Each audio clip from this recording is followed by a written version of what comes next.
Sim! Sejam muito bem-vindos para mais um vídeo do No Vácuo da Velocidade. Hoje não é live, se você está aí assistindo, esse vídeo é gravado. E por um motivo muito especial, né? Nós estamos aqui pegando uma folguinha aí desse período de férias da Fórmula 1 e vamos aproveitar. Vocês não vão ficar sem vídeo, lógico que não. Nós resolvemos trazer aqui um tema diferente, vocês estão vendo aí no título. Vamos falar de GP de Silverstone de 2003, uma das corridas que o Rubinho classifica como uma das melhores vitórias da carreira dele. Vamos falar disso aí um pouquinho. Mas antes, claro, não se esqueçam, você que já chegou, já vai se inscrevendo no canal se não for inscrito, já deixa o seu like, que é muito importante, ajuda muito o canal. Siga também o No Vácuo da Velocidade nas redes sociais, X, Instagram e também lá no Spotify. Você que gosta de áudio, temos os programas lá no Spotify. Esse programa com certeza também vai subir lá e você pode ouvir por lá. Quer apoiar o canal? www.apoia.se/No Vácuo da Velocidade. Lá nós temos 3 faixas de apoio. A Toleman, que você apoia com R$ 5 e já nos ajuda muito. A Lotus, que você apoia com R$ 10 e recebe o direito de participar do nosso grupo do WhatsApp, esse grupo que a gente discute as corridas, discute classificação, tem sempre gente lá de nós aqui, né? Eu, o Léo, o André ou o Eilô, vai estar sempre lá discutindo com vocês. E, além disso, vocês podem participar. Hoje a gente até abriu o link lá no grupo dos apoiadores para participarem conosco aqui dessa gravação. Então, vão receber antes os programas aí, certo? Desculpa. Peraí, só um minutinho que eu me perdi. Certo. Então, vamos lá. Vamos falar de GP de Silverstone de 2003. Para quem, na época, não assistia ou não tinha... Às vezes tem gente aí que pode nem tinha nascido na época ainda, né? Com certeza pode ter gente aí que nem tinha nascido na época. 2003 a gente pode resumir como o ano que tentaram parar a Ferrari. A Ferrari vinha de um campeonato de 2000, 2001 e 2002. Principalmente 2002 foi acachapante a vitória. A Ferrari estava muito na frente das outras. E 2003 começa com um monte de mudança, né? No regulamento, nas coisas. Vou até ler um textozinho aqui. Deixa eu só me achar aqui, que eu já me perdi de novo. O que a FIA queria com essas mudanças? Acabar com a previsibilidade das corridas, né? Para trazer mais aí. O que a gente buscou hoje também, a gente está falando aqui, campeonato 2024, 2025, o que a gente quer é sempre ter briga. E a FIA, desde aquela época, já buscava isso aí, né? Então, a pontuação foi reformulada. Então, antes era só 6 pilotos que pontuava. Agora, até o 8º levava algum ponto. Então, começava com 10, 8, 6, 5, 4, 3, 2, 1, se eu não estou muito enganado, mas eu acho que era isso. As regras de parque fechado começaram a existir, então já não se podia mexer mais, porque até 2002, o que a Ferrari fazia? Ela tinha um acerto, a Ferrari não, todas as outras equipes, né? Tinham um acerto para a classificação, depois se mexia no carro para a corrida, e o carro era totalmente outro para a corrida. Para quem começou aí, para quem está aí de 2021 para cá, né? Tem muita gente que começou a acompanhar, voltou a acompanhar a Fórmula 1 ou começou a acompanhar em 2021, não vai nem imaginar como é que poderia ser isso. Mas era uma grande arma que a Ferrari usava. A Ferrari era muito boa nisso. E aí foi uma tentativa de parar. Veio também uma mudança assim, um pouco mais sutil, que foi o combustível. Que era... Perdão. O combustível que era usado para corrida, para largada, tinha que ser colocado no carro na classificação. Então, aquele combustível que ele usou para fazer a volta rápida dele era o mesmo que ele ia largar, não poderia mais se mexer nesse combustível. Além disso, tinha mudança na classificação em si, que a partir de 2003 nós tivemos um período aí que a classificação era feita com os pilotos entrando um de cada vez na pista, cada um dava a sua volta e depois aquilo não tinha como voltar mais. Andou ali, fez a volta, fez. Então era tudo ou nada numa volta só. Tem muita gente que gostava, tem muita gente que não gostava. Eu era dos que gostava dessa opção, apesar de achar o sistema de Q1, Q2, Q3 bem legal também. Bom, vamos receber aqui nossos amigos antes da gente entrar em mais assuntos. Foi só um pequeno resuminho aí. André Pedro, Leonardo Forte, sejam muito bem-vindos. Acho que o Léo não era nem nascido em 93, era, Léo? Não, obrigado pelo elogio, mas era assim, já era nascido já, só não acompanhava ainda. Já vou aproveitar o gancho, vou caguetar aqui que foi o Carlão que escolheu essa corrida, né? Nesses quadros, cada um de nós vai escolher um tema, ou a corrida em si, no caso dessa corrida do coração. E agradecer o Carlão pela corrida que ele escolheu, porque realmente foi muito boa, cara.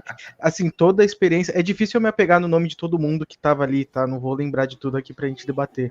Mas a sensação que eu tenho é que tudo era melhor. Até a transmissão, que tinha uma câmera pior do que hoje, dava a sensação de que os carros eram rápidos mesmo, né? Sim. Hoje a gente não tem essa sensação na transmissão. Então tem muitos ângulos da gente assistindo das corridas hoje em dia que não parece que o carro tá tão rápido. Daí naquela época você via a câmera tremendo, a imagem não tão boa. Às vezes no onboard ficava a tela toda cinza porque dava algum problema Sim. na câmera. Enfim, cara, eu gostei muito de ter assistido essa corrida, claro, foi a primeira vez que eu assisti.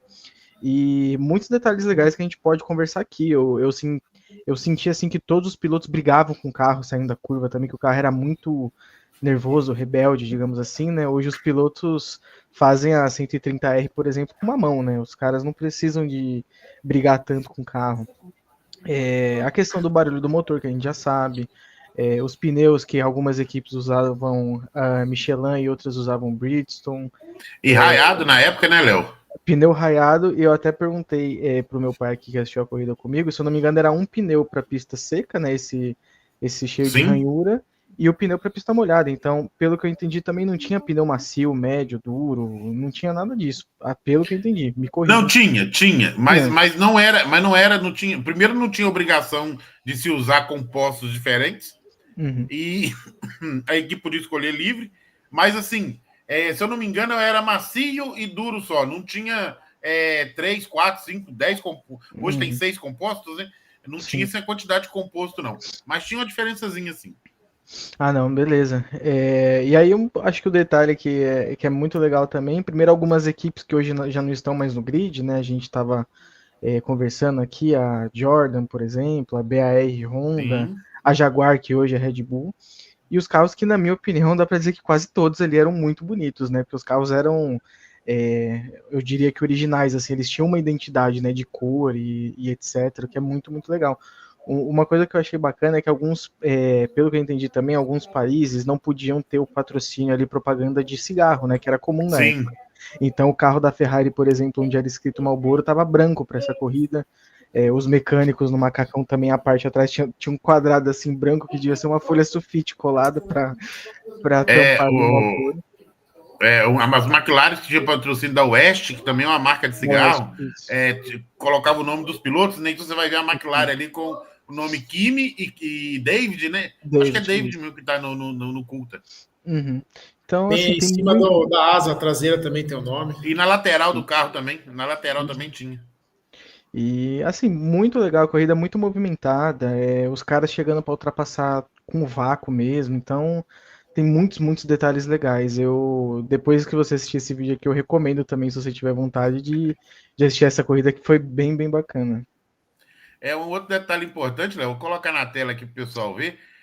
Olha os banners. Hoje a gente vê as artes aí para poder divulgar a corrida cheia de cores e de coisa de inteligência artificial e muito elaboradas. Olha que coisa simples, mas que remetia à Fórmula 1, né? Tava ali, mostrava o espírito da coisa. São pilotos que estão indo meio que para uma guerra. Então, Uhum. eu acho que só daqui já dá para a gente ver bastante a diferença do que era aquela época do que é hoje, né? É muito diferente. Um outro detalhe que meu pai falou que ele gostou bastante é o barulho da buzininha que tinha na arquibancada, que dava pra Sim, ouvir bastante naquela época, cara. Então tem muito detalhe legal, é muito detalhe legal. é isso aí. E que bom que você gostou. André Pedro, você já tinha assistido a corrida na época, né? Mas assistiu de novo? Assisti, Carlos. É porque aquilo, né? Eu já acompanhava, eu comecei a acompanhar a Fórmula 1 desde a época do Hakkinen contra o Schumacher, né? E querendo ou não, era um jovem mancebo, então eu não lembro muito bem exatamente da corrida. Eu lembro dessa corrida, eu lembrava de algumas coisas, da questão do padre que invadiu a corrida, lembrava de alguns detalhes, mas eu reassisti a corrida para reavivar na memória, e realmente era uma corrida, foi uma corrida muito boa. Cara, como o Léo fez, quem puder assistir essa corrida, o pessoal dessa geração da Fórmula 1 mais recente, cara, você vai ter um choque muito grande de realidade, porque é muita diferença, muita coisa acontecendo diferente.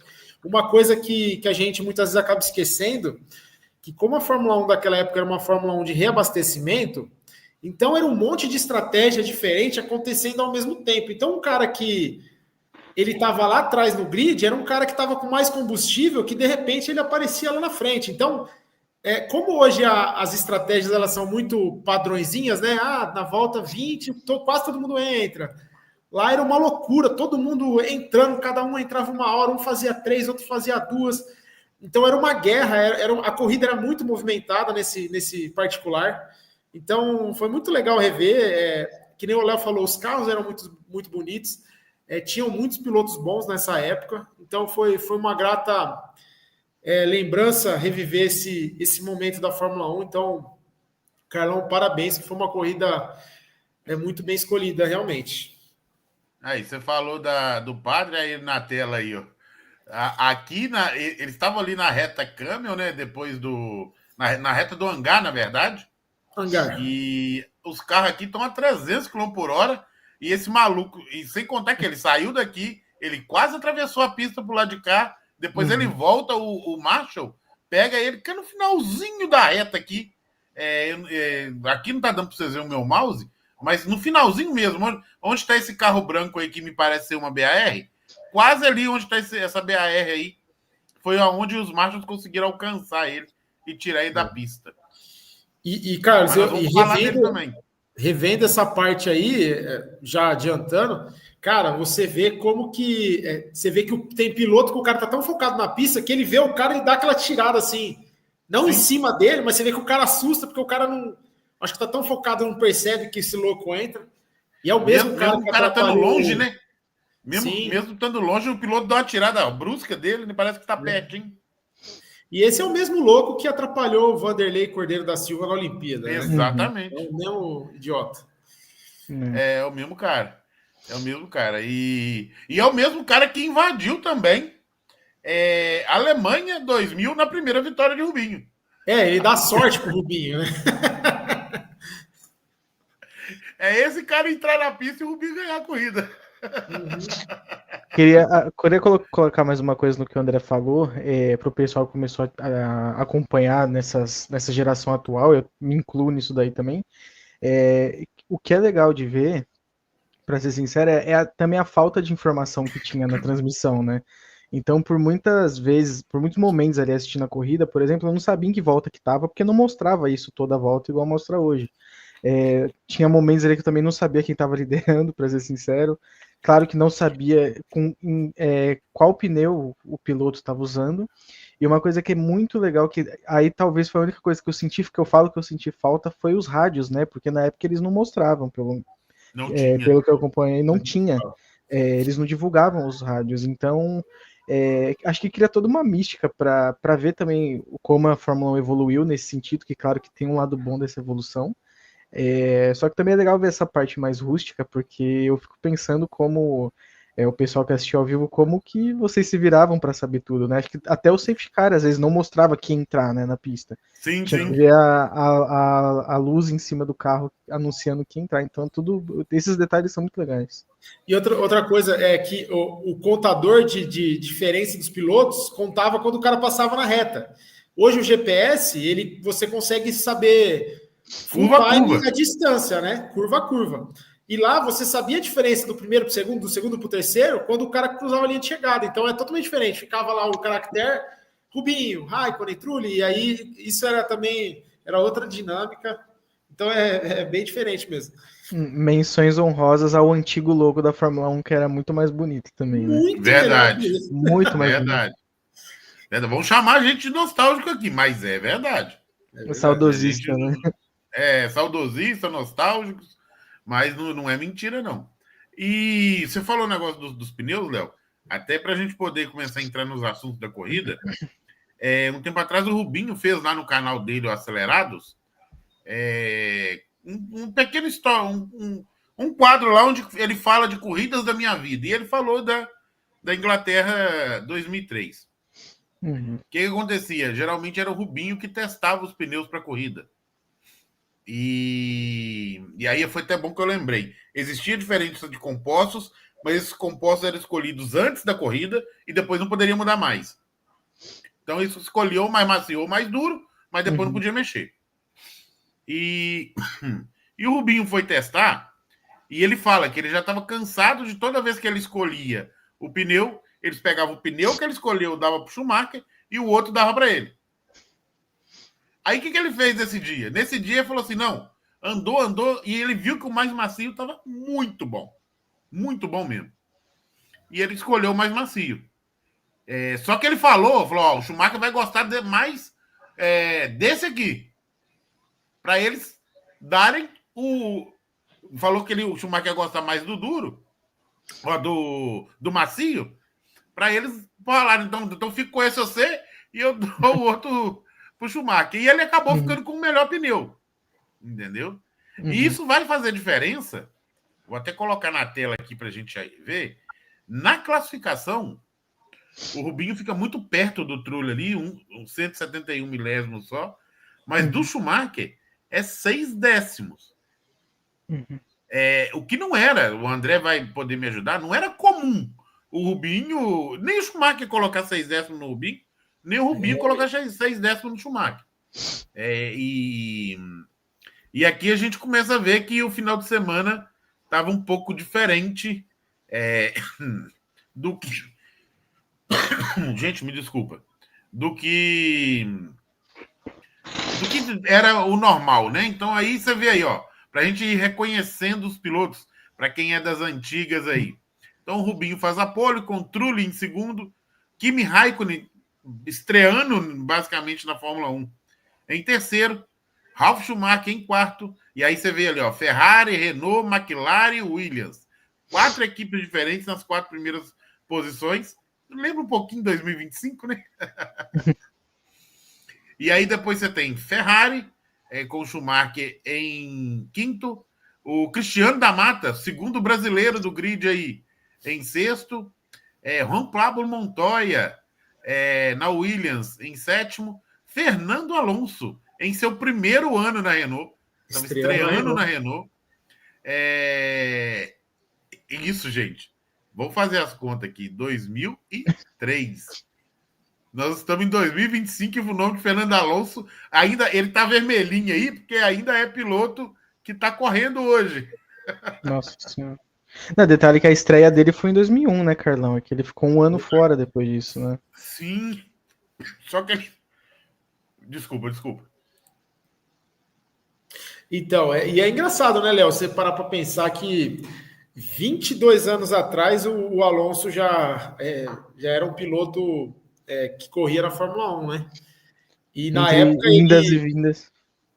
Então, e nessa época ele tinha um companheiro de equipe forte, né? O Trulli estava muito bem nessa época, então foi uma briga boa entre os dois ali. Ele já começar na Renault com um piloto muito bom, né? Porque o Trulli era a esperança italiana dos pilotos da época, né? O Trulli era considerado o melhor piloto italiano que já tinha passado pela Fórmula 1. Uhum, Por alguns, né? uhum. E aí depois o Villeneuve, né, que tinha sido campeão, mas estava numa BAR que não era lá esse carro todo. O Antônio Pisonia, terceiro brasileiro no grid. Que diferença para hoje, né? Para mim tá muito pequenininho aqui. Deixa eu ver se eu consigo aumentar aqui para eu poder ler. Beleza. Mark Webber, o 11º com a Jaguar. Coulter na McLaren, 12º. Panis, 13º. Olivier Panis. Hans-Harald Frentzen, já campeão do mundo correndo de Sauber. Giancarlo Fisichella, que é hoje... tá na Ferrari? Fisichella tá na Ferrari ou ele tá com o Alonso? Ah, eu não lembro, Carlão. Eu sei que ele tá quê? lá envolvido com Pergunta, alguma Carlos? coisa, mas não lembro Ele onde tá ele na tá. Fórmula 1 hoje ainda. Vira e mexe ele aparece lá na transmissão. Nick Heidfeld na Sauber. Ralph Firma, esse era ruim. Na Jordan. Just Wilson na Minardi. E olha só, um Verstappen andando em 19º. O pai do Max e os Verstappen em 19º com a Minardi. E o Jason Button na BAR. E daí você vê que a BAR não era lá esse carro todo. Que o Button estava largando em último. Então, saindo aí da classificação, a gente já explicou aqui, né? A classificação era um piloto de cada vez. Sim. Deixa eu só fazer um adendo, se você puder voltar aquela imagem rapidinho. Essa? Pessoal, outra coisa que vocês perceberam aí é a quantidade de fornecedores de motor que a gente tinha na época, né? Ferrari, Sim. Renault, Mercedes, Toyota, BMW, Cosworth ainda estava na Fórmula 1, Honda. Então, hoje a gente luta aí para ter motores na Fórmula 1 e naquela época a oferta de motores era quase cada equipe tinha seu próprio motor. Então, era uma infinidade de fornecedoras de motor, muito diferente do que é hoje, né? Além de duas marcas de pneus diferentes, né? Sim. Com a Michelin e a Bridgestone disputando ali, a Michelin com a maioria dos carros, a Bridgestone, se eu não me engano, com Ferrari, Sauber. Ferrari, Sauber, BAR, Jordan e Minardi, eu acho. Acho que era isso. Das ponteiras, só a Ferrari tinha Bridgestone, eu acho. E aí nós vamos pro domingo, onde vai começar a corrida. O Rubinho largava na pole. E aí, Soléu, o senhor que assistiu a corrida, o que aconteceu já na largada? Cara, esse carro da Renault, acho que ele é de longe o meu favorito. Assim, essa época do carro da Renault é muito lindo, cara. Hoje a Alpine faz uns carros tão feios, né? Enfim, eu deixo isso pra lá. Carlão, a largada é muito legal porque a gente já conversou isso aqui também antes, que a Renault, que vocês podem até explicar melhor, tinha um sistema ali que ajudava na largada, né? Que também ajudava o carro a não morrer, mas era como se fosse considerado uma trapaça ali depois, né? Depois acabou sendo banido, não depois dessa corrida, mas mais para frente. E foi legal de ver também, tirando a parte do Rubinho, claro, que acho que uns 2 ou 3 carros, logo na largada, se eu não me engano, as duas Jaguar, esfumaça o carro pra caramba. E aí, pelo que eu ouvi da transmissão, é como se tivesse muito combustível no carro. E aquilo estava acontecendo, foi o que eu entendi da transmissão. Então, você já aparenta que vai ter algum problema ali logo na largada, né? O Rubinho perdeu a primeira posição, ele foi ultrapassado pelo Trulli e pelo Raikkonen já na largada. Lembrando que nessa corrida aí, a largada era lá onde é a Copse hoje, né? Aquela curva que talvez o pessoal vai conhecer mais, que foi onde o Hamilton e o Verstappen bateram em 2021. Então a largada era ali. A curva que, segundo o Christian Horner, não se pode ultrapassar. Talvez não mesmo. Mas a largada era em outro lugar, então não é onde a gente conhece hoje. É onde a gente assiste hoje, na verdade, né? Então o Rubinho ele acaba largando mal e perde a primeira e a segunda posição, né? Ele cai para terceiro. E eu achei legal esse detalhe dos dois carros da Jaguar já esfumaçando. Eles não tiveram problema no carro, não é isso. mas dava para ver uma fumaça branca saindo, que eu até imaginei que fosse um problema maior.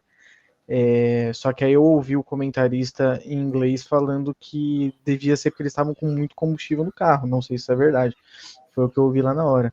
E isso puxa, traz um assunto que eu comentei aqui, que os ângulos de câmera e a câmera não tendo uma qualidade tão alta igual hoje, dava para ver que os carros estavam muito rápido, cara. Sim, eles passavam na curva, dava para você tinha essa sensação de velocidade que a gente não tem hoje.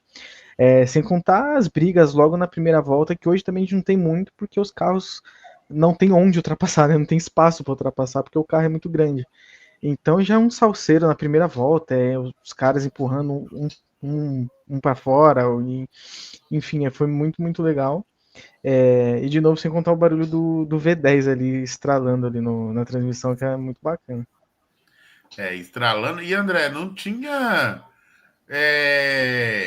Nessa corrida, a gente está falando dela, logicamente, não tinha esse negócio de investigou se o piloto passou meio centímetro para lá, 10 metros para cá. Nego jogava o carro e se você quiser, você vai para fora. Se você não quiser, vamos nós dois discutir aqui dentro. E eu não vi nenhuma punição nessa corrida. Não, era outro.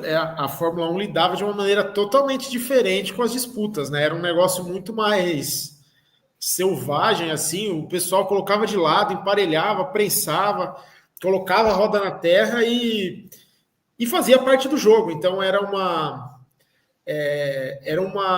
Fórmula 1 mais pura, vamos dizer assim, em questão de briga, né? Não tinha tanto controle com relação a fora da pista, né? Então isso é muito legal de ver. É o que o Léo falou.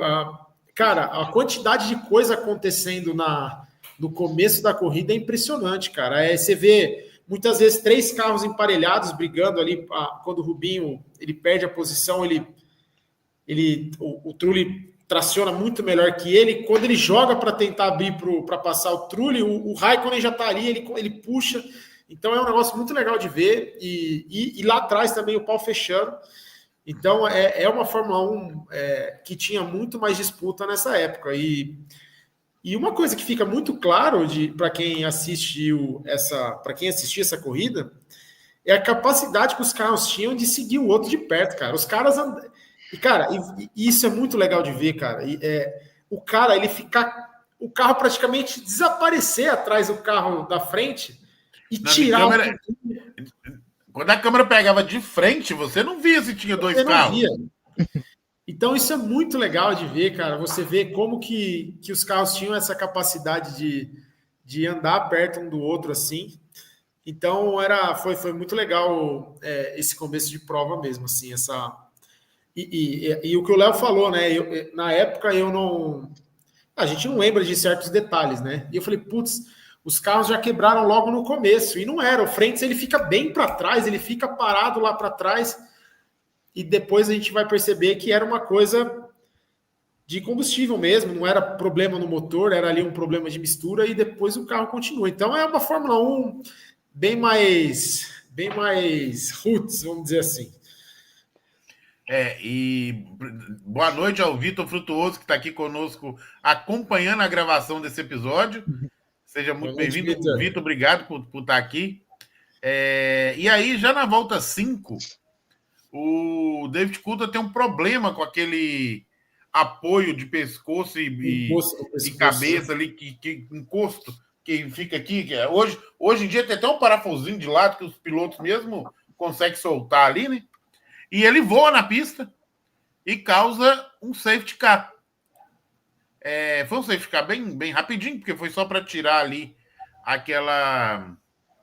aquele pedaço de peça. Teve 2 ou 3 pilotos só que pararam, a maioria não parou nesse momento. Sim. Só que na volta 11, o que acontece, Léo, na volta 11? Pera, deixa eu lembrar aqui de cabeça, mano. Vou te ajudar a lembrar, eu te ajudo. Claro. Maluco. Maluquinho lá. Em inglês foi engraçado que o cara não teve papas na língua. Ele falou um lunatic. Então, um lunático invadindo a pista. E isso aí é maluquice, né, cara? Isso daí, se eu não me engano, aconteceu também que as câmeras não mostraram em Silverstone de novo em 2022. naquela corrida em que o Sim. Joe ele capota ali na primeira volta, então já tem uma bandeira vermelha e a transmissão não mostrou, mas acho que um grupo de 3 ou 4 pessoas também invadiram para protestar a pista. E é loucura, né, velho? O cara ele se coloca em risco, né? Imagina se um carro acerta ele. E Eu também. comentei aqui antes da live do nosso programa começar, né, Léo? Que esse mesmo cidadão invadiu a pista na Alemanha em 2000, quando o Rubinho ganhou a primeira corrida dele. Quando o Bortoleto tiver um carro bom, ele pode fazer isso de novo para ver se dá alguma sorte aí, né, cara? Mas realmente, não tem outra. Sim, Vitor, foi o mesmo cara também que atrapalhou um brasileiro numa maratona. É o mesmo maluco. Você vê que ele não tem lado, não, né? Não. Ele ajuda o brasileiro na Fórmula 1, atrapalha o brasileiro na maratona. Ele atrapalhou o Vanderlei Cordeiro da Silva na Olimpíada, né? De Atenas. Não, o cara é isso maluco aí. mesmo. Ele também, por mais que o piloto ali tá todo protegido, ele também, claro, coloca um piloto em risco, né, cara? Isso aí é muito sério. Então, ainda bem que não aconteceu nada, ele foi contido ali pelos marshals lá que estavam trabalhando, mas é um momento bem, querendo ou não, bem famoso, né, na Fórmula 1. Essa imagem aí é histórica. Sim, e nesse momento vira uma confusão no box, né?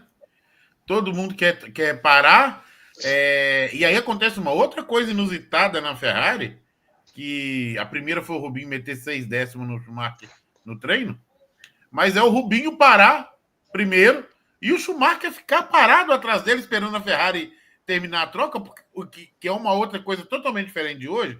Hoje a Ferrari bateu o recorde esse ano aí até hoje, nós estamos gravando isso no dia 14 de maio, a Ferrari está aí com 1.9, de 1.90 e alguma coisa, de troca de pneu. Naquela época, como tinha reabastecimento, as trocas demoravam 8, 9, 11 segundos. Então o Schumacher teve que esperar o Rubinho parar para poder voltar, perdeu muita posição, voltou lá atrás no grid.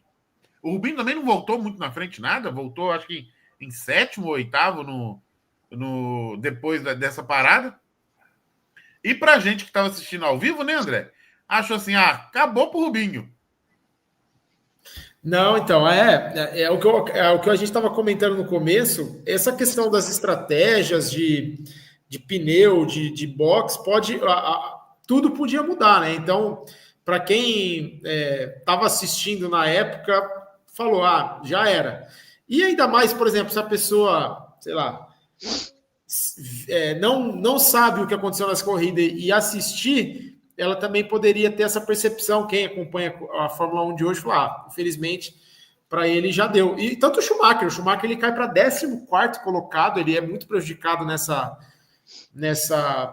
parada aí do lunático aí, ele fica parado, acelerando, querendo entrar logo para fazer a troca e não pode.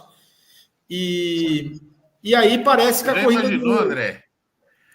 Só te interromper, desculpa. Mas você já imaginou se acontece isso hoje?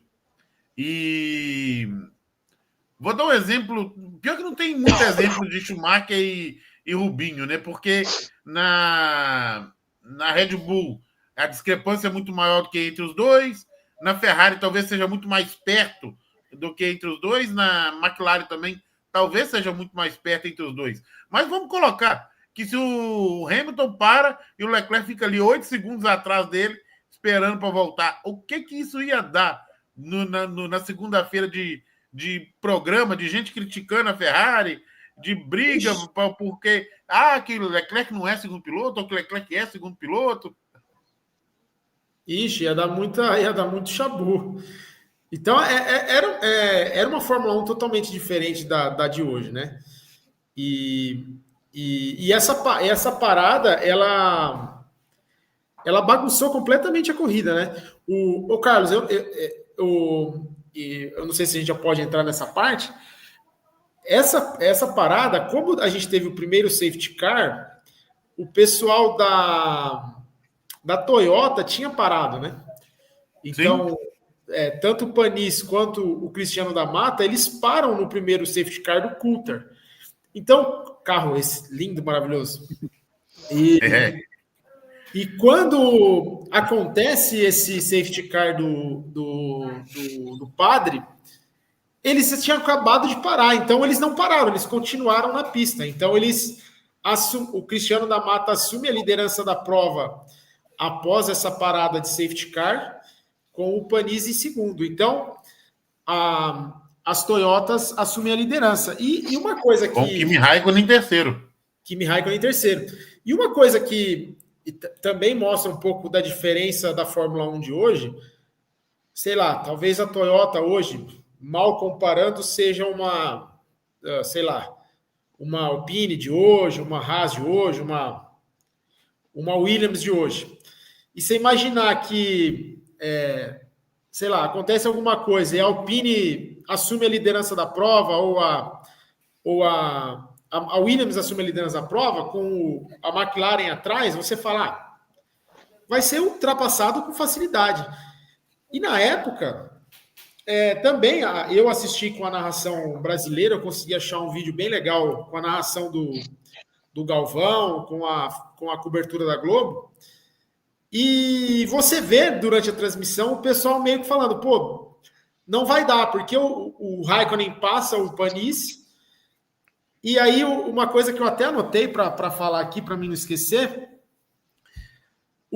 porque, querendo ou não, o Cristiano da Mata estava fazendo uma... Pô, o cara assume a liderança da prova e tinha chance de conseguir algo bom, né? Lógico, Sim. Não ganharia, mas poderia tentar ganhar, tanto que ele foi bem no final, a gente vai chegar nessa parte.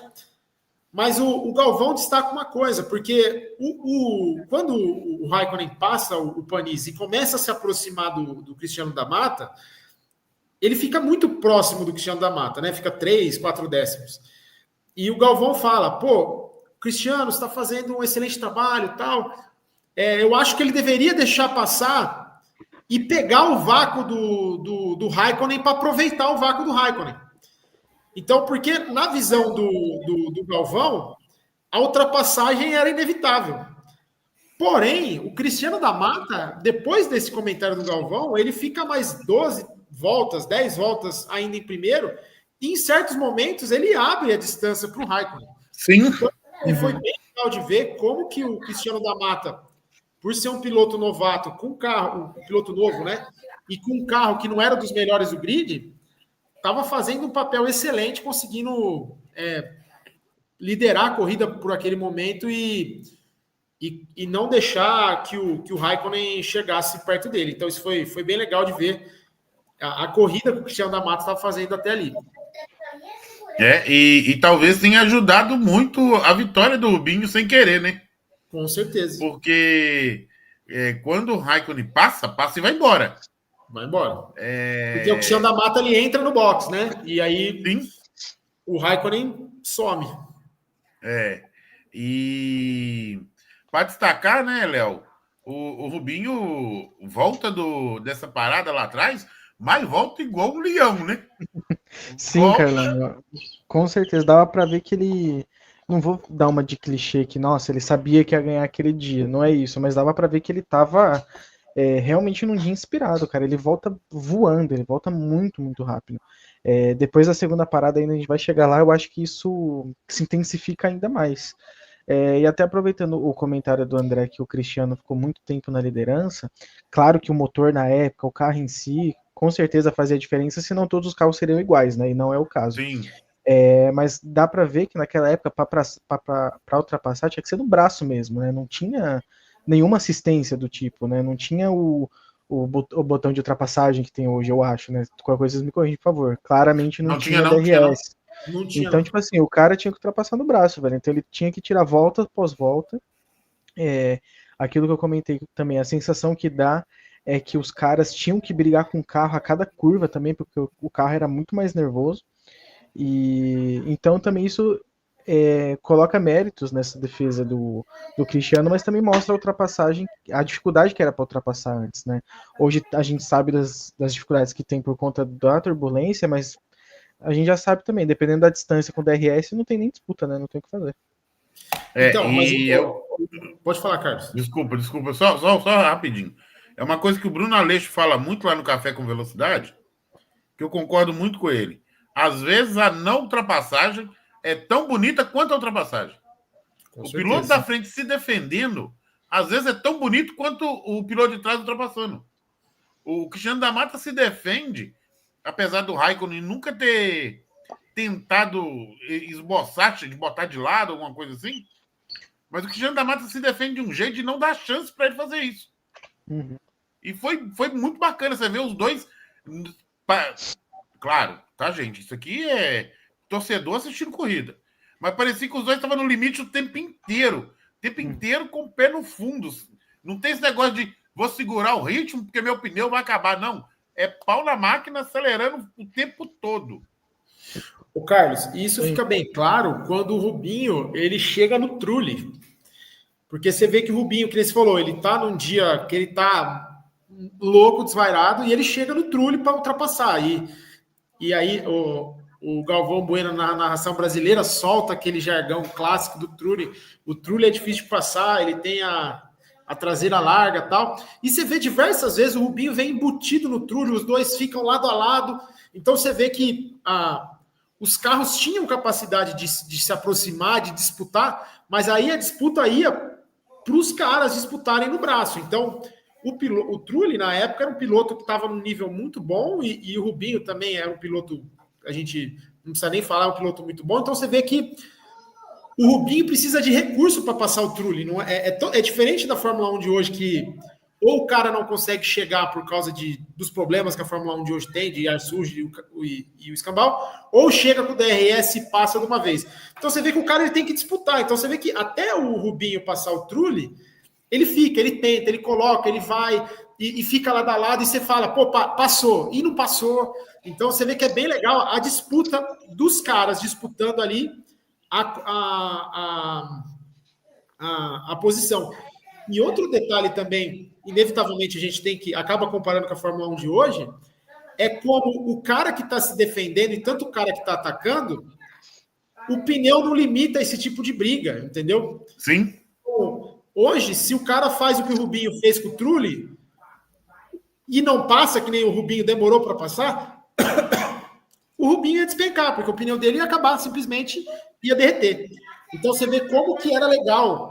É que nem o pessoal fala, essa época não tinha tantas ultrapassagens quanto a gente gostaria, mas muitas vezes tinham brigas por posição. Muitas vezes o cara de trás não conseguia passar, porque também mérito do cara que está se defendendo, porque ele tinha capacidade de se defender, e hoje está cada vez mais difícil, né? Então, foi bem legal de ver essas disputas de novo, rever esse tipo de briga. Ô André, aproveitando seu comentário, assistindo a corrida, é só ver o tanto de volta que o Schumacher fica preso atrás do Villeneuve, se eu não me engano. Exatamente. Eu acho que ele fica umas, sei lá, 10, 15 voltas atrás com um carro que é muito superior, que é o Schumacher, que não precisa nem, né, dispensa comentários, e não consegue ultrapassar também, justamente porque os caras estavam brigando até o limite, que aí dependia muito do braço ali naquele momento para ultrapassar, né? Então isso é bem legal. E num certo momento ele até ultrapassa, mas o Villeneuve devolve a ultrapassagem na volta seguinte. Uhum. E ele continua atrás. E assim, é isso que para quem não viveu isso, não teve oportunidade de assistir, não vai conseguir entender. Aqui é logo depois que o Rubinho passa o Montoya. Ele já tinha passado aí o Trulli, o Alonso, e passa o Montoya. Eu acho que é o Montoya que está atrás dele ali. O Montoya ou o Ralf? Mas eu acho que é o Ralf. É o Ralf? É o Montoya? Eu não vou. Deixa eu tentar colocar maior aqui para ver se eu consigo identificar. É que não dá para saber que volta que tá, né? Porque nessa parte que a gente está discutindo, o Montoya já estava na frente do Ralf já. Então é capaz de ser o Montoya mesmo. E você vê. Desculpa, gente. Você vê ali as possibilidades da corrida, do Rubinho poder dar tudo, e assim, talvez até essa questão do reabastecimento seja um diferencial para isso também, né? Do carro poder andar mais leve e poder ter mais. Os carros eram mais ágeis. Nossa, não dá para comparar. Assim, você vê a facilidade que eles tinham de mudar a trajetória e não perder o carro, né? Então é muito gostoso de ver essa Fórmula 1. Dá vontade de pegar o campeonato, esse campeonato de trás aí, e assistir de todas as corridas. E Carlos, a gente assistindo essas corridas antigas, você fica um pouco deprimido com a Fórmula 1 atual, cara. Você vê como essa questão da agilidade dos carros. Hoje os caras não. É muito diferente, cara, é muito diferente. Parece outra categoria. Não, e olha esse É, carro maravilhoso também. É difícil, de novo, pode até ter um carro que é mais feinho aí, mas eu tenho certeza que é mais bonito do que qualquer um que tem hoje no grid. É Qualquer verdade. um. e essa Ferrari é especialmente bonita. Maravilhosa. Ferrari é Tem cara de especialmente. Ferrari mesmo, né? Não tem azul, É, não tem nada. não, é vermelha e branca e só. A que mais se assemelha dela, das mais recentes, é a quando o Vettel estava lá, que era aquela Ferrari Santander, né? Sim. Era bonita também. Que era bem parecida com essa. Só que aí a corrida vai chegando para o final, o Rubinho está ali em segundo, atrás do Kimi Raikkonen, e vinha babando atrás do Kimi Raikkonen, e até que faltando, eu não vou lembrar quantas voltas faltavam, vocês lembram? Quando ele ultrapassa o Ah, Raikkonen? Eu não cara, anotei isso. Umas 15 voltas, né? Por aí. eu chuto beirando 20 voltas ali que tava faltando. O Carlos, E só para corrigir, aquele era o Ralph mesmo, eu acho, era o Ralph, né? nessa ultrapassagem, porque quando a gente volta no safety car, o Rubinho briga com o Ralph por posição, e uma coisa que acontece também, porque a gente vai avançar um pouco aqui na corrida, é a briga do Coulter com o Raikkonen. O Raikkonen briga por posição com o Coulter, que é uma coisa também que hoje a gente tem problema, que é a briga interna, né? Então, a McLaren daquela época, o Coulter, que já era um cara veterano na escuderia, mais o Raikkonen, que era um cara que tinha acabado de chegar, e os caras brigaram ali, logo que eles voltam, o Raikkonen vai para cima do Coulter e passa mesmo. O Coulter chega a tentar dificultar, então você vê também essa briga interna da McLaren em um determinado momento. Apesar que o Coulter já estava meio que na decadência, mas eles brigam na pista por um momento ali depois que a corrida volta, né, do safety, das paradas. Você ia falar alguma coisa, Léo? Não, eu ia pegar só o detalhe do patrocínio da Marlboro que não tem ali na asa, que eles têm que tirar porque tá correndo na Inglaterra, né? Então são detalhes da época que pra gente que gosta é diferente, né? É muito, muito bacana mesmo. E a BAR também, que tinha patrocínio de cigarro, também não tinha. A McLaren, que tinha patrocínio de cigarro, também não tinha. Colocava o nome dos pilotos onde tinha o nome do cigarro. Só que aí o Rubinho vai chegando e bota de lado e num certo momento ele entra numa disputa com o Raikkonen, que é tipo assim, agora ou vai ou racha, e vai até o Raikkonen errar. O Rubinho passa e o Raikkonen erra a curva seguinte. Vai para fora da pista e daí para lá o Raikkonen não vê a cor da Ferrari mais. O Rubinho só vai abrindo, só andando forte e essa grande diferença que eu vejo daquela Fórmula 1 para essa de hoje. Ô Carlos, sim, André. E um detalhe antes da disputa dos dois é porque tem eles param na primeira parada quando o louco entra. Depois tem a segunda parada que o Raikkonen para antes e o Rubinho fica na pista. E o Rubinho começa a fazer volta mais rápida atrás de volta mais rápida para tentar voltar na frente do Raikkonen, né? Porque isso acontecia muito naquela Fórmula 1 da época, que muitas vezes o ensinamento do Schumacher, né? Sim, o cara ficava na pista voando e conseguia ganhar a posição do cara que parou. Então ele fica, você vê que o Rubinho faz 3, 4 voltas mais rápidas, aparece lá Fast Lap. Então ele faz voltas mais rápidas para tentar ganhar a posição do Raikkonen e ele não consegue. O Raikkonen volta na frente dele, uns 4, 5 segundos na frente do Rubinho, e o Rubinho vai buscar o Raikkonen, porque ele tá com essa diferença, tá atrás, ele não sai colado com o Raikkonen, até chegar nessa parte que você falou aí, que ele chega e vai para cima do Raikkonen até o Raikkonen errar. Então você vê que ele estava muito rápido, porque ele conseguiu tirar essa diferença de 6 segundos do Raikkonen depois da segunda parada, né? Ele não só tira a diferença, como tira e abre, né? E abre. Porque passou, ele vai embora. Aquele dia, como o Léo falou, né? A gente quer fugir de clichê, mas aquele dia o Rubinho estava literalmente imparável. Se eu não me engano, no final da corrida, ele que saiu do box 6 segundos atrás, se eu não me engano, ele termina a corrida 15 segundos na frente do Raikkonen. se eu não me engano. É absurdo. Ele estava voando mesmo. E nem o Schumacher, andou igual ele aquele dia. E por falar em Schumacher, a gente estava comentando do Schumacher que ele teve a corrida prejudicada, né?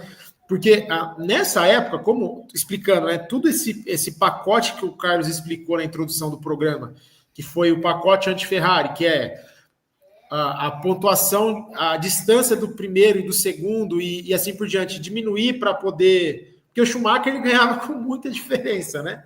Então eles diminuíram a pontuação para o Schumacher não ganhar tão cedo, não ganhar com 3, 4 corridas antes. E naquele momento da corrida, do campeonato, o Schumacher era líder, o Raikkonen estava muito próximo dele na disputa, Montoya também estava próximo, e em determinado momento, quando o Schumacher fica lá atrás por causa da parada que ele fica esperando o Rubinho, dependendo da posição do Raikkonen, o Raikkonen ia assumir a liderança do campeonato. Porque em determinado momento o Schumacher está fora da zona de pontuação. Sim. E para você ver, no final, o Schumacher acaba chegando em quarto lugar. Ele consegue escalar o pelotão. Você vê que o cara que ficou lá atrás e conseguiu buscar, e ele acaba terminando na quarta posição. Então você vê também como o Schumacher, mesmo num dia ruim, porque ele estava num dia ruim, que uma coisa, ele tem uma parte da prova que ele está disputando com o Fernando Alonso, ele até erra, sai da pista. Sim. Então você vê que ele não estava, talvez, no seu melhor fim de semana, e mesmo assim ele consegue minimamente se recuperar e ficar próximo do Raikkonen, que era o cara. O Raikkonen e o Montoya, que eram os concorrentes diretos dele na época, né? Ele fica muito próximo deles na corrida e minimiza essa questão da pontuação, né? Eu pedi o chat GPT para poder resumir o que significou essa vitória do Rubinho lá em Silverstone 2023. E ele me deu assim uma frase. E ele me deu a seguinte frase: não foi só uma vitória sobre os outros pilotos. Foi uma vitória contra o azar, contra as críticas, contra o estigma de segundo piloto. Foi um recado para o mundo. Rubens Barrichello sabia vencer. E como sabia. Isso daí ele fez por merecer mesmo, cara. Dá pra ver que ele tava num dia maravilhoso. Tava inspirado. O Rubinho até fala, né, que 2003 era um ano que ele poderia ter sido campeão. Claro, tinha um Schumacher do lado. E ele teve... Silverstone foi a 11ª corrida da temporada. Ele teve uns azares nas corridas anteriores, o carro quebrou, batida, na Austrália mesmo, ele estreia com batida, se eu não me engano, com o Ralf. Se eu não me engano, foi com o Ralf, que ele teve o toque. Então, assim, ele teve alguns azares que atrapalharam a temporada dele, mas, assim, ele estava e o carro casou muito mais com o Rubinho do que com o Schumacher em 2003. Só que Schumacher é Schumacher, né? O gênio faz a diferença nessa hora. Eu acho que se tivesse um ano para o Rubinho bater o Schumacher na Ferrari, eu acho que esse ano era 2003. E o que você falou é verdade, né? Quando eu estava falando da pontuação agora há pouco, o Rubinho, quando começa a corrida de Silverstone, que é a 11ª corrida, ele tá em quinto no campeonato. Ele tá praticamente 30 pontos, ele tá com 35 pontos e o Schumacher tá com 60 alguma coisa. Então você vê que ele tá descolado dos líderes. Infelizmente, nessa parte do campeonato, ele não tá próximo o suficiente para tentar aproveitar algum azar ou alguma má fase do Schumacher, infelizmente, né? E aí chega salvo engano, rapidinho, Carlão, salvo engano, sim. Essa temporada, essa época, tinham só 16 corridas por ano, né? 16. Então, 8 a menos do que a gente tem hoje também. É verdade. E aí o André falou muito bem, porque essa corrida impactou sim o campeonato, porque o Rubinho tirou pontos essenciais para o Schumacher ser campeão do Kimi Raikkonen. O Schumacher, lógico, foi para o título, mas precisando do Rubinho na última corrida no Japão, que o Rubinho ganha, tirando pontos do Raikkonen e fazendo o Schumacher campeão naquele ano. Carlos, só Então- para você ter uma ideia, o Raikkonen terminou em segundo essa corrida, né? E o Rubinho em primeiro. Se inverte essa posição, o Schumacher e o Raikkonen tinham acabado 93-93. Eu não sei qual que eram os critérios de desempate da época, né? Porque o Schumacher foi campeão com 93 e o Raikkonen foi vice com 91.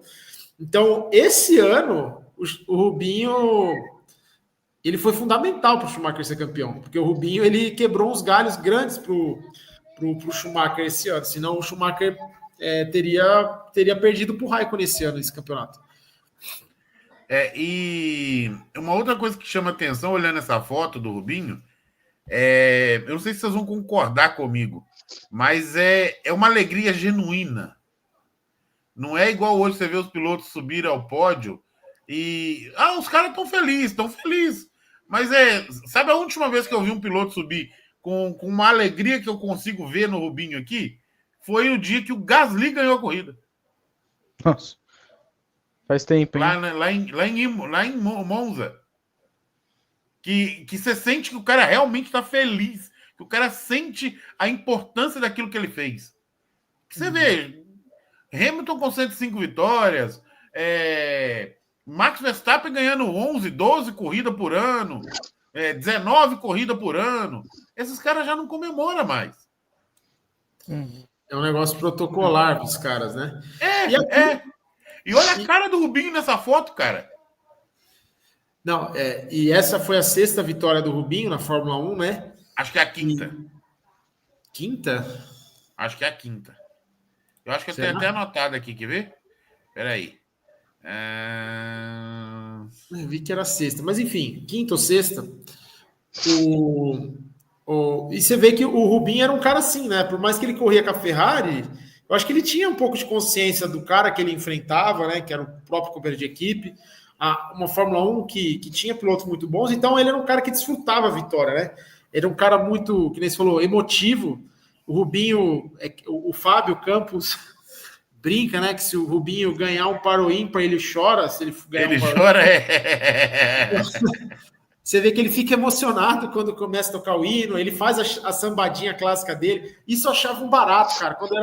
Quando eu era adolescente, nessa época que o Rubinho corria na Ferrari, então eu queria ver se o Rubinho ia fazer a sambadinha. Eu achava aquilo muito engraçado, cara.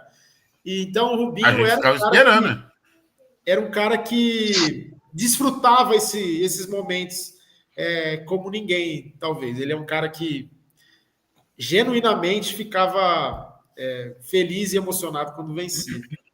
O Carlão, esse assunto que você comentou rapidinho do piloto sentir a alegria genuína de ganhar a corrida, uma coisa que eu também, de novo, ouvindo a transmissão ali da época, né?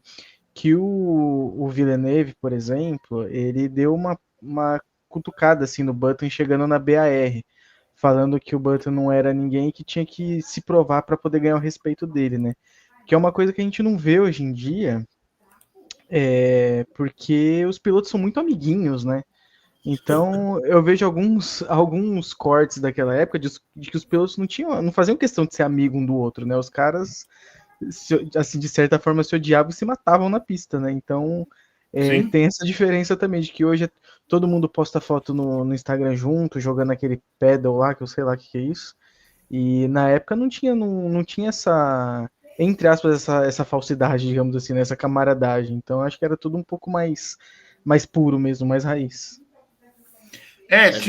Acontecia algumas coisas diferentes, que, por exemplo, em 2000, lá na Alemanha, quando o Rubinho ganha a primeira corrida dele, o Hakkinen chega em segundo, o Coulthard em terceiro.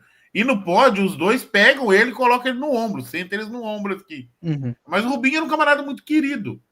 E uma coisa que sempre me deixa triste aqui no Brasil é ver as pessoas colocando o Rubinho para baixo. O Rubinho foi um excelente piloto, ainda, porque ainda corre. Mas, assim, é um camarada que o Léo ouviu a transmissão dessa corrida de fora. Tenho certeza que você ouviu muitos elogios ao Rubinho. Demais, entendeu? Demais. Uhum. O pessoal de fora gosta pra caramba do Rubinho. E aqui fica com essa bobagem de que o Rubinho é segundo piloto, que não sei o quê. Cara, O Rubinho para mim, na minha opinião, no Brasil é o segundo, é Senna e depois ele. Opinião minha.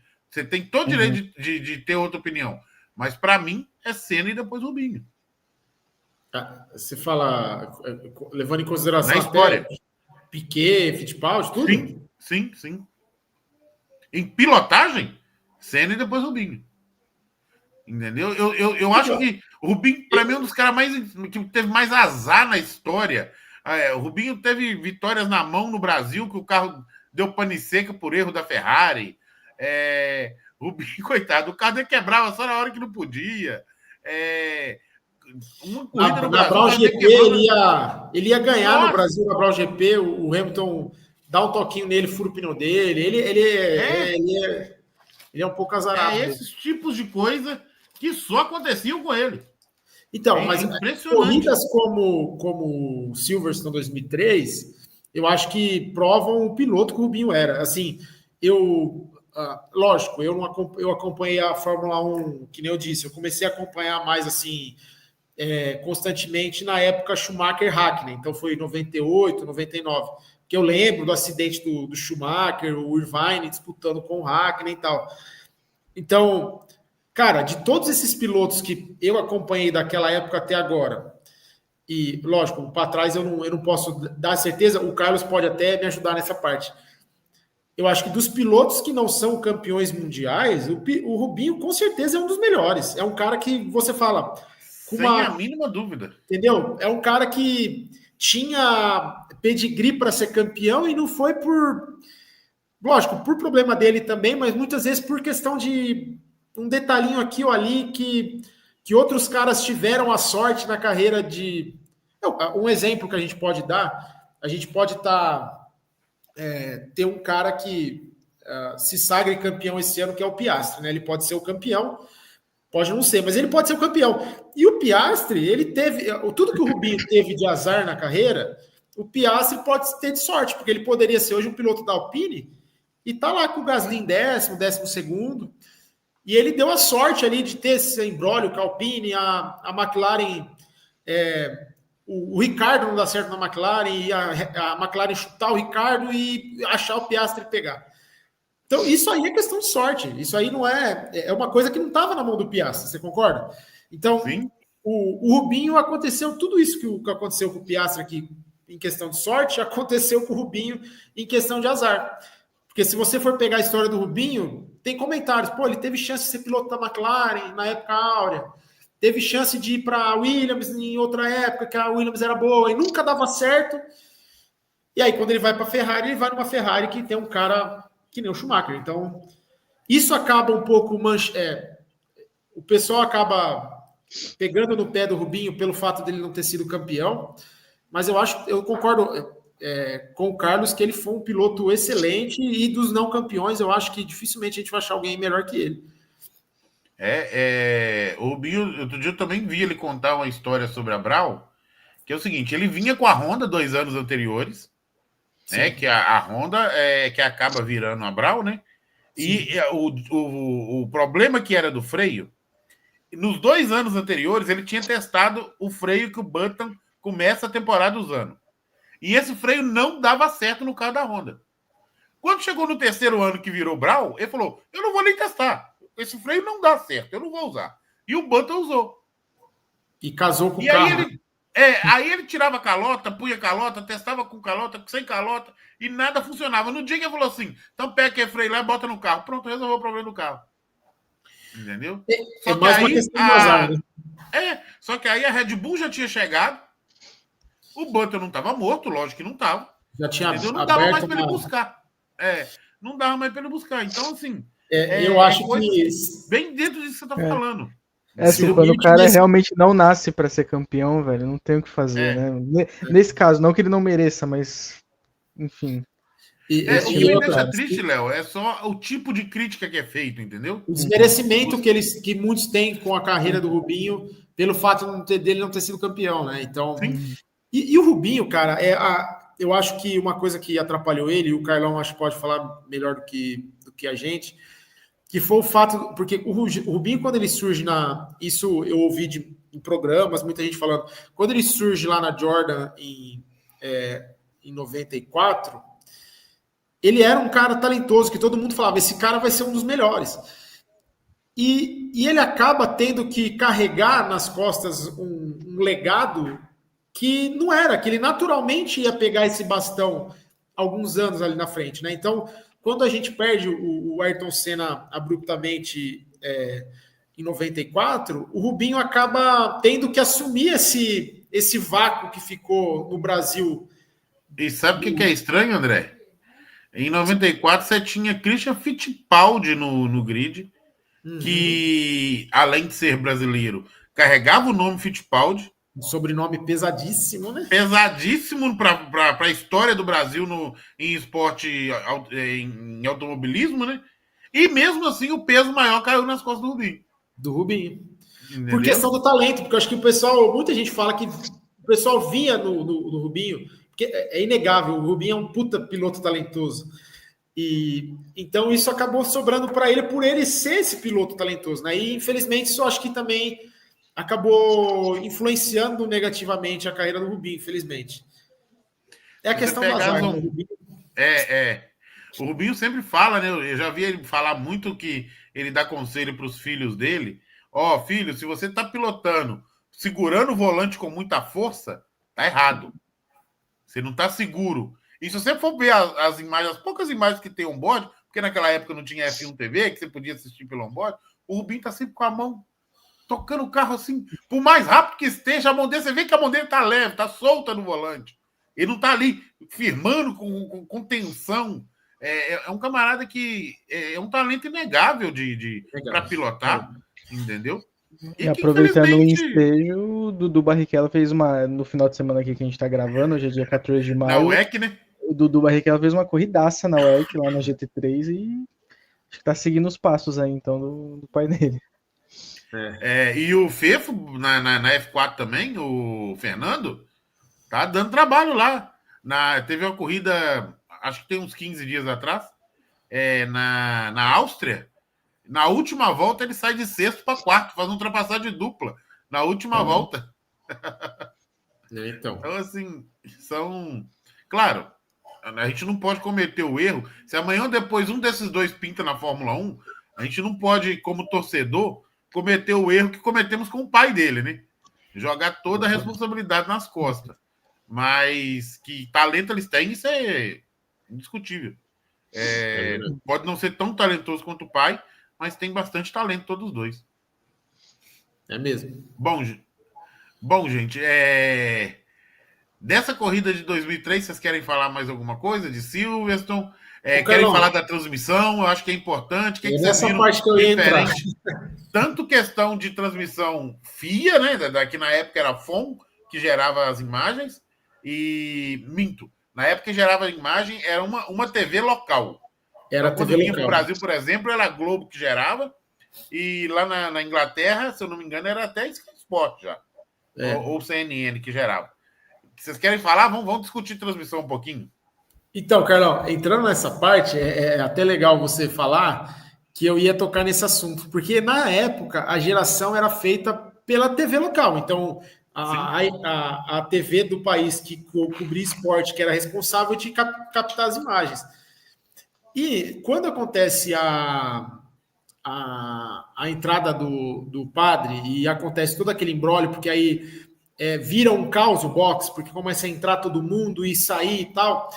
E aí a transmissão inglesa, eles se perdem um pouco no que está acontecendo. Então, até passar umas 2, 3 voltas, não se sabia muito bem o que estava acontecendo, que nem o Léo falou. Como a gente não tinha o GPS para já ir mostrando quem está em que posição, o negócio ficou meio louco. Então, precisava dar a volta para cada um ficar na posição. Então, para o Galvão e para o Reginaldo, mais um outro repórter que eu até ia anotar o nome, que era o cara de pista. João Pedro Paes Leme. João Pedro Paes Leme. E eles ficam conversando que eles ficaram meio perdidos nessa hora. E o Galvão fala, poxa vida, agora você imagina se acontece no Brasil a gente fazer aqui, a gente da Globo, fazer uma tomada de imagem dessa, a gente não sabe quem que é o líder, a gente não filmar o líder, ficar perdendo, se perder no box, não sei o quê, o pessoal ia falar, não poderia ter corrida no Brasil, teria que acabar a corrida no Brasil, porque eles não são preparados para o evento. E agora lá na Inglaterra, o pessoal passa pano, ninguém fala nada. Então, eu achei curioso a crítica que ele fez e aquilo que é a diferença, né? Porque as TVs locais eram as responsáveis pela parte de transmissão. Então, eles meteram ele, o Reginaldo, meteram a boca na transmissão inglesa de captura de imagens, né? Léo, e você sentiu como é gostoso ouvir o Reginaldo lúcido? Então, é que eu não assisti em português, né, Carlão? Ah, tá, você não não assisti, assistiu. não assisti. Verdade, verdade. Eu poderia ter assistido em português, já que a Vitória foi brasileira, mas é meio automático quando eu abro F1 TV ali, eu sempre acho que já fica em inglês, inclusive. Eu tive Não, que mas ligar no YouTube a corrida. na F1 TV não tem ela com narração em português, não. Não tem. Eu tive que caçar no YouTube para ver.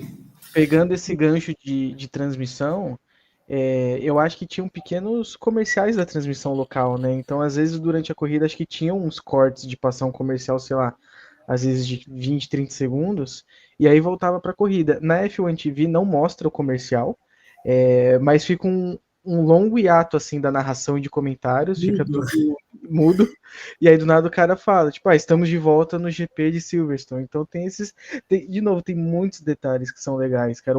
Na transmissão nacional, o André vai lembrar, de repente o narrador calava e aparecia assim, oferecimento Brahma Chopp, a número 1, Esso. Uma coisa que acontecia muito, e eu acho que também pelo fato de ter muita questão de cigarro e tal, tava lá a corrida e ficava mudo, Ministério da Saúde adverte, causa câncer de boca, com aquela voz gutural assim, e aí voltava. Uma outra coisa que eu queria trazer aqui antes de esquecer, que não tem a ver com transmissão, é que o Alonso ele abandona a corrida, que ele tem problema no carro, né? Sim. E ele abandona bem ali na Copse, que é onde acontecia a largada na época. E os Marshalls entram para tirar ele da pista e a corrida continua no pau, como se nada tivesse acontecendo. Nada tivesse acontecendo. Então, tem a câmera do carro do Alonso, já ele fora do carro, mas é a câmera tipo on-board dele do pessoal lá empurrando o carro e mostra os carros passando atrás. Cara, mas num pau que você fala, não é possível que eles deixavam isso acontecer. Então é muito louco. Léo, e qual que é a sensação de ver os carros sem o halo? Aquilo ali é um carro de Fórmula 1, né, mano? Não adianta. Se você pedir para alguém desenhar um carro de Fórmula 1, qualquer pessoa não vai desenhar com halo. Os carros eram muito mais bonitos, todos. Igual vocês falaram que o carro ele era menor, ele era mais ágil, ele era mais arisco. Eles eram carros com cores vivas, assim, talvez o meu carro favorito de todos os tempos é o da Renault dessa época aí, 2003, 2005, até 2006 ali, acho muito, muito bonito, e hoje a gente não tem isso, né, então até esse detalhe era diferente, então, realmente, eu acho que vocês que puderam acompanhar essa época aí é de uma sorte absurda, porque não vai acontecer de novo. Então, André, mas tínhamos a dificuldade, vocês já comentaram isso aqui durante o nosso papo, né? A dificuldade de geração de caracteres, né? Então, você não tinha ali o tempo inteiro sabendo quem está em qual posição, você tinha que esperar passar geralmente na reta. Quando era uma disputa muito iminente, eles ainda passavam nas parciais. Primeiro, segundo, terceiro setor, né? Primeiro setor, segundo, terceiro setor e a reta. Então, ali você tinha as diferenças, mas igual é hoje, muito longe disso. Só para televisão lá, você vê que o Galvão, num certo momento da prova, foi quando deu o safety car, que ele fala assim, peraí, deixa eu mudar a página aqui. Você lembra disso, André? Deixa eu mudar a página aqui para me achar o que está acontecendo. E aí ele vai buscar a informação, porque lá eles tinham, deve ser alguma coisa que é parecido que tem hoje da F1 TV para nós. Eles tinham mais informações, mas a gente que estava assistindo tinha que esperar vir.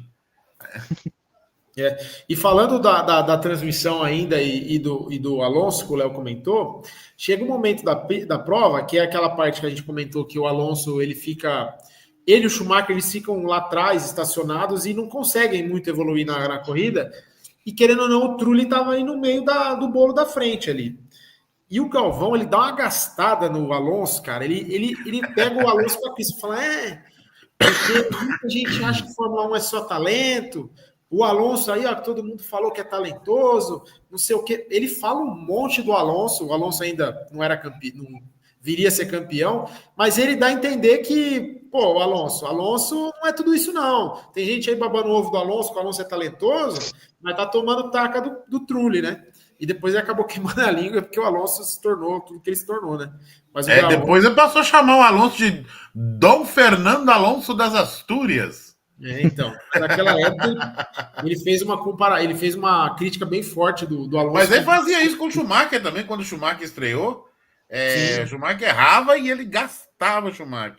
Mas infelizmente, mal de narrador brasileiro que, por pachequismo, por cultura futebolística, né? Porque no futebol é muito comum, às vezes você pega aí um Vinícius Júnior, para dar um exemplo aqui, que tá jogando bola no Santos, aí quando vai para a seleção não joga nada, o cara fala: esse cara não é jogador de seleção, não. Tem que jogar, né, lá na terceira divisão, lá que joga bola. Aqui na seleção ele não vai jogar. Então é meio que essa cultura futebolística que eles levavam para a Fórmula 1, né? Ô, Carlos, e outra coisa também que é legal ver, né? Foi legal relembrar, porque essa transmissão que eu assisti no YouTube, ela pega toda aquela parte inicial da Globo ali, que o pessoal faz os comentários, tal, os carros ali se preparando. E uma coisa muito que foi legal de ver é ver os figurões da Fórmula 1, né? Porque você via Frank Williams e Patrick Head na Williams, Ron Dennis na McLaren, o Jean Todt e o Ross Brown na Ferrari, o Ed Jordan na Jordan. Então você vê todos esses caras que são os titãs dessa época áurea da Fórmula 1 aí, que eram os caras que dominavam. Flávio Briatore, na época, era o manda-chuva lá da Renault. Então foi bem legal ver, né? Você vê que hoje a Fórmula 1 carece desses caras fortes. Hoje eu acho que basicamente a gente tem o Toto Wolff e o Christian Horner, né? Que são os caras assim de equipe que a gente fala que tem esse peso, esses caras pesadões assim, que o Vasser infelizmente não é, e outros caras não são. E naquela época tinham muito esses caras muito fortes e poderosos nos bastidores. Então era uma Fórmula 1 também muito, muito pesada nessa parte fora da pista, né? Era muito diferente e assim, de um jeito ou de outro, a Fórmula 1 era levada como esporte. Não tinha essa... Claro, todo mundo queria ganhar, mas todo mundo queria ganhar o esporte. Não é ganhar uma planilha, não é ser melhor em cálculo, não é ser melhor por um ponto, meio ponto ou por um décimo. Não, era ganhar realmente na pista, disputando. Não importa se você vai desgastar mais o pneu, se você vai ter que mexer, porque também na época nem se pensava em limite de orçamento. Não importa quanto você vai ter que gastar, eu quero meu carro andando na frente. Então, era realmente uma cultura totalmente diferente. E outro detalhe, Carlos, também, nisso que você está falando da questão da briga, né? É aquele caso que eu comentei do Coulter, né? Porque o Raikkonen, querendo mal ou bem, ele estava disputando o campeonato com o Schumacher, né? Naquela etapa ele era o segundo colocado do campeonato. E naquele momento que ele volta atrás do Coulter, não tinha. Eu acho que era até inimaginável para a época imaginar, falar assim: Coulter, abre pro Raikkonen passar, porque ele tá brigando. Então eles ficam ali algumas curvas brigando até o Raikkonen passar o Coulter. E era isso, cara. Raikkonen, briga aí, tenta se resolver na pista, né? E se a gente transportar para a Fórmula 1 de hoje, você vê a crise que eu acho que ia gerar o Coulter ter dificultado minimamente que ele conseguiu ali pro Raikkonen, né? Então era realmente muito forte, né? No certo momento da corrida, o Pisoni e o Weber também brigam. e os dois na Jaguar na época, Dois na e Jaguar. tá liberado, não tem isso de não pode brigar, não. Vão para cima, e assim, não é o que você falou, não, o Raikkonen vai para cima e passa, não. Não passava na cabeça Não dele precisava ter que avisar o falar outro, isso né? com o piloto, entendeu? Eles já sabiam. E assim, é até difícil hoje você ver o Alonso, por exemplo, pedir troca de posição. Ele pode oferecer para o Stroll passar ele, ou avisar que ele não vai atacar o Stroll. Mas ele pedindo troca de posição é mais difícil. O Alonso viveu essa época, né? O Alonso estava lá em 2003. E sabia que naquela época, se ele pedisse isso, iam rir da cara dele. Então assim, muito diferente a cultura. A Fórmula 1. Eu quero tentar evitar de falar assim, era a Fórmula 1 de verdade. Porque não é. Hoje a Fórmula 1 do mesmo jeito. Mas que era mais prazeroso assistir, né, Soléu? Acho que dá pra gente concluir isso, né? É a sensação que dá, Carlão. É a sensação que dá. Fazendo esse quadro aqui agora, a gente provavelmente vai relembrar de outras corridas dessa época, ou até de mais antigo ainda. E é a sensação que dá que realmente era tudo melhor, né? Então a gente também, eu que, por exemplo, não acompanhei na época, todas as pessoas que eu vejo que tiveram a oportunidade de assistir a Fórmula 1 nos anos 2000, anos 90, todo mundo fala que, assim, resumindo, era melhor, ponto. E acabou a conversa. Ô, Carlos, e outra coisa, né? Se a gente for transportar, na época eu não tinha muito essa percepção, né? Mas se você ouvir o Fábio, o pessoal do café, outros canais especializados falando de Fórmula 1, a Fórmula 1 daquela época também já enfrentava críticas, problemas de ultrapassagem, que era uma Fórmula 1 que de tinha domínios. seus problemas.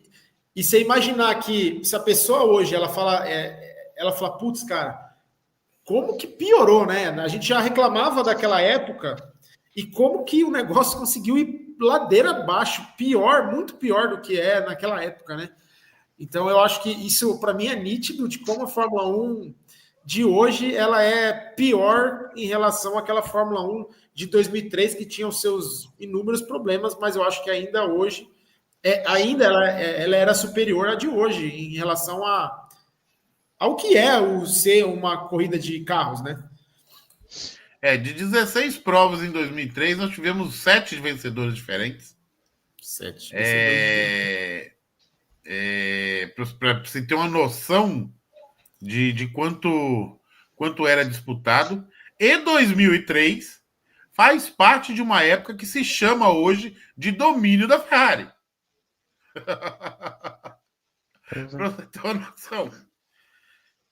Então, assim, se a gente tem. E que, assim, vamos ser justos, é mais ou menos o que a gente está vendo de domínio da McLaren hoje.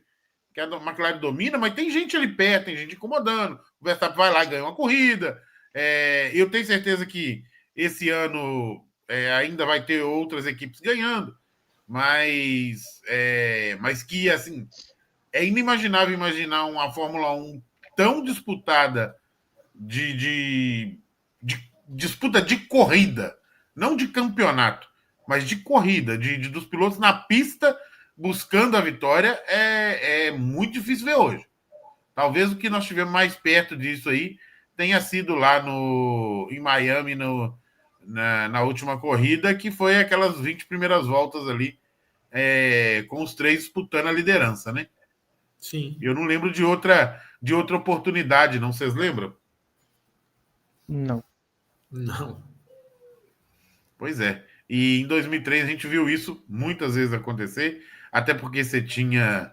E aqui eu não estou querendo criticar os pilotos de hoje, não é isso, mas você tinha Schumacher, você tinha o Raikkonen, você tinha o Rubinho, você tinha o Montoya, você tinha o Alonso, todos grandes pilotos. Button foi campeão, mas estava com um carro piorzinho nessa época. Mas você tinha o Mark Webber, que disputou o campeonato, você tinha o Frentzen, que já tinha sido campeão, o Villeneuve, que já tinha sido campeão, o Raikkonen foi depois, o Coulthard, que foi vice-campeão um monte de vezes. Então, assim, era um grid cheio de estrela, cheio de estrela. Outra coisa que eu nem tinha me tocado, Carlos, falando essa, desculpa até te cortar essa questão Não, de que pilotos, o Justin Wilson, que era um piloto mais conhecido por ser um piloto da Indy, que infelizmente morreu num acidente na Indy lá, ele era piloto da Minardi naquela época, né? Da Minardi. Da Então, Minardi que hoje você sabe qual carro a Minardi é hoje? a Minardi é a Red Bull, não é? A Red Bull. Red Bull. Imaginar que a Minardi, que era um dos piores carros, se transformaria num carro campeão, a gente nem imaginaria. A Minardi que depois, se eu não me engano, ela vira... É a Minardi que é a Red Bull? Agora me deu uma dúvida. Eu acho que é a Jaguar que vira a Red Bull. Jaguar. Eu acho que é a Jaguar que vira Red Bull. A Jaguar. Deixa eu ver se eu consigo encontrar aqui enquanto a gente fala. Ah, tá. Ela é a AlphaTauri. Vulgo A Red Tororoso. Bull B. A Red Bull B. A Minardi é a Red Bull B. Tá no grupo ali. Mas mesmo assim evoluiu demais, né? Comparado com o que ela era. Mal ou bem a equipe B da Red Bull ganhou corrida já, né? Fez algum... Sim. Tá aí disputando na frente. A Minardi naquela época não tinha... É o que eu falei aqui quando eu dei o grid de largada. É a Vicarb, Vitor. É isso mesmo, é a Vicarb. Imaginar um Verstappen largando de 19º, né?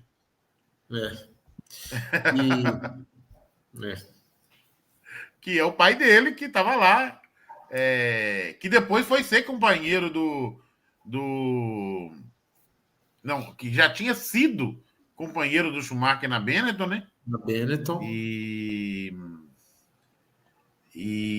nunca teve muito destaque na Fórmula 1, não. Não teve nada brilhante na Fórmula 1. Aliás, a passagem mais comentada do pai do Verstappen na Fórmula 1 foi o carro de pegar fogo por causa de uma trapaça que a Benetton fazia na bomba de combustível. Verdade. Gente, mais alguma coisa para falar? Vocês querem lembrar de algo mais? Da minha parte, é isso. Acho que é isso. Foi muito legal fazer esse programa. Muito bom. Eu acho que a gente tem que fazer mais. Certeza. Corrida boa não falta aí, não. Vamos pedir o Elô para sugerir a próxima. Sim. Com certeza. Ou você, né, André? Você também não sugeriu ainda, não. Pode deixar o seu Elô agora para escolher. Beleza, vou pensar em alguma aqui e o Elô pensa também. Para você que está assistindo aí, como a gente disse, aqui é um bate-papo para trazer lembranças das corridas, como a gente está chamando o quadro Corridas Lendárias. Corrida boa, corrida que merece nota 10, né? É aquela que traz sentimentos a gente, que quando você fala dela, você lembra de pequenos detalhes que ficam como inesquecíveis na cabeça da gente. Então a gente vai trazer mais aqui. Se você está assistindo quiser sugerir alguma, coloca aí, ó. Eu queria que falasse de Portugal 83. Eu queria que falasse de Abu Dhabi 21. Nós vamos falar. Vocês podem escolher aí que a gente traz o tema aqui e discorre para vocês. Agradecer o Vitor Frutuoso, que é o nosso apoiador, que esteve aqui, ó, tá aqui até agora aí, ó, conosco, durante a nossa gravação, que vai receber lá no grupo primeiro também, o vídeo todo depois. Muito obrigado. Para você que assistiu, não esquece de deixar o like, compartilha, se inscreve no canal, considere se tornar um apoiador através do www.apoia.se/no vácuo da velocidade. Aí, ó, o Vitor Frutuoso deixando a sugestão aqui, ó. Sugestão, GP da Alemanha 2005. Eu não lembro direitinho não, Vitor, mas vamos anotar. Tá anotado aqui. Para a gente estudar e quem sabe seja a próxima. E na semana que vem, depois... Não, na semana que vem, eu ia falar na semana que vem, depois do GP. Não. Não sabemos quando esse vídeo vai ao ar. Mas você está assistindo aí, Toda quarta-feira o canal tem as nossas lives e quando não tiver live tem vídeo especial para vocês acompanharem conosco aqui. Muito obrigado e fiquem com Deus. Até o nosso próximo encontro. Léo e André, muito obrigado. E estaremos juntos em mais oportunidades, discutindo sempre nesse quadro Corridas Lendárias. Um abraço, pessoal. Valeu.